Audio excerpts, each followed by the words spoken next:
Chapter 6. How they did it, Lila never knew. They stopped only for Hamlet to drink deeply from the river while Lila and Chulak snatched some fruit from the trees overhanging the bank. But after hours and hours of pounding and trudging and half running on blistered feet, they came to the outskirts of the city. The sun was setting. Of course, Hamlet attracted a lot of attention as soon as he was seen, because everyone knew that the white elephant had escaped. Soon they were surrounded by a curious crowd, all trying to touch Hamlet for luck, and before they got anywhere near the palace, they could move no further. Lila was nearly weeping with fear and impatience. "Have they killed my father yet? Is Larchen still alive?" she asked, but no one knew. "Move out of the way!" Chulak shouted. "Clear a space there! Make room!" But they could only move forwards an inch at a time. Chulak could feel Hamlet getting angry, and he feared he wouldn't be able to control him. He stroked the elephant's trunk to try and keep him calm. Then they heard shouts and the clash of swords from somewhere ahead, and the crowd parted at once. Word had reached the palace, and the king had sent his special and particular bodyguard to escort Hamlet back to his royal home. "About time, too," said Chulak to the general in charge. "Come on, we're in a hurry. Clear the streets and stand aside." So the three of them, burnt and blistered and dusty and exhausted, were escorted into the palace by the splendidly uniformed bodyguard, who tried to look as if they'd found Hamlet all by themselves. Poor Lila's heart was beating like a bird caught in a net. "Prostrate yourselves," said the special and particular general. "Grovel, faces to the ground, especially yours, boy." They knelt on the stones of the courtyard in the light of flaming torches, and the special and particular guard lined up the present arms as the king came in. His Majesty stood in front of them. Lila could see his golden sandals, and then her anxiety got too much for her, and she knelt up and said in anguish, "Please, your Majesty, my father Lauchend, is he still alive?" The king looked down sternly. "He will die tomorrow morning," he said. "There is one penalty for what he has done." "Oh, please, please spare his life. It was my fault, not his at all. I ran away without telling him, and—" "Enough," said the king, and he was so frightening that she stopped, just like that.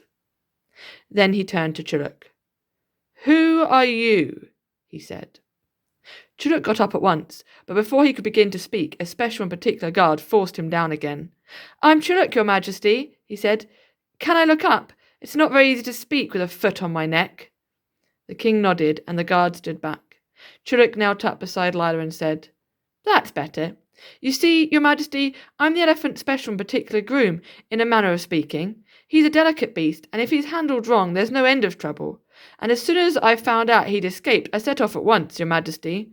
I swam across the river, and I climbed mountains and fought my way through the jungle, and—" Suddenly all the breath was knocked from Chulak's body, and he sprawled on the ground again. Something soft had knocked him in the middle of the back, and he knew it was Hamlet's trunk. Hamlet had never done this before, and he rolled over in surprise to see the elephant giving him a special and particular look, and then he realized what he must do. He struggled up again and faced the king. "Your Majesty, the elephant has just made a request. He and I have got this unusual way of communicating, you see. He is asking for an audience alone with your Majesty." Even the special and particular general could hardly restrain a snigger at the idea of an animal asking to speak to the king. But he changed it into a cough when the king glared at him. "Alone?" the king said to Chulak. "Yes, your Majesty." "The white elephant is a rare and wondrous beast," the king said. "For his sake I shall grant his request. And if it turns out that you are playing a joke on me, you may be certain that tomorrow morning you will have very little to laugh about. General, take these two outside and leave me alone with the elephant." The guards hauled Lila and Chulak out of the courtyard and into the kitchen compound, where the smell of grilling meat and spices reminded them both that they hadn't eaten for 24 hours. "Don't worry," said Chulak. "Hamlet will explain everything." "Is he going to talk to the king, then? I thought his talking was a great secret." "These are special and particular circumstances. Oh, that rice! Oh, that plum sauce! Oh, the smell of those spices!" And even Lila's fear couldn't prevent her mouth from watering. She was so hungry. And then they waited.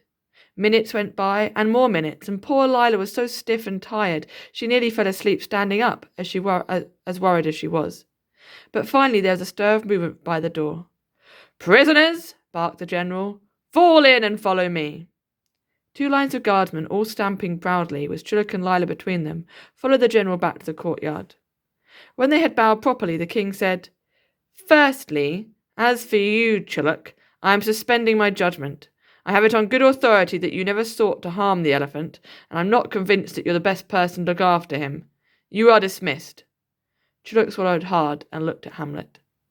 Then the king turned to Lila and said, "I have considered your case very carefully. It is highly unusual, and this is my decision. I shall spare the life of Louchen the firework maker, but only on one condition. Next week, as the whole city knows, we celebrate the festival of the New Year, and I have invited the greatest artists in fireworks from all over the world to contribute to a display. Now here is my plan. I shall announce a competition for the final night of the festival. A firework display will be put on by each of my invited artists, and Louchen and Lila will take part as well. The prize for a golden cup will be awarded to the artist whose display receives the longest applause." That is all the other competitors will know. But you and Louchen will know something else as well. If your display wins, Louchen will receive the prize and go free. But if you lose the competition, he loses his life too. That is my decision, and there will be no appeal. You have a week to save your father's life, Lila. Guards see them out and release Louchen the firework maker into the care of his daughter. And Lila barely had time to think before she found herself at a little side door of the palace, where a servant held up a flickering torch for her to wait by. But she didn't have to wait long. From behind a door came the sound of a chain falling to the ground, and then the door opened, and there was Louchen. Neither of them could speak, but they hugged each other so tightly that they could barely breathe. When they'd had enough, they realized how hungry they were and hurried home. "We'll get some fried prawns from the stall in the alley and eat them as we work," said Louchen. "Have they told you what the king decided?" Lila asked. "Yes, but I'm not worried. We'll have to work like we've never worked before, but we can do it." And Lila forgot all about the royal sulphur and the 3 gifts. There was no time to wonder about them now. She hurried into the workshop with some dishes of rice and prawns and fried vegetables, and then scooped them up absent-mindedly as they worked. "Father," said Lila, "I've got an idea. Supposing—" She took a stick of charcoal from the bench and drew some quick sketches. Louchen's eyes lit up. "Aha! But begin slowly. Build up to it." And on the way back from Mount Merapi, she said, "When we stopped by the river, I saw how some vines had twisted round each other, and I thought of a way of delaying the fuses, making them burn at different rates." "Impossible!" "It isn't. Look, I'll show you." And so they set to work.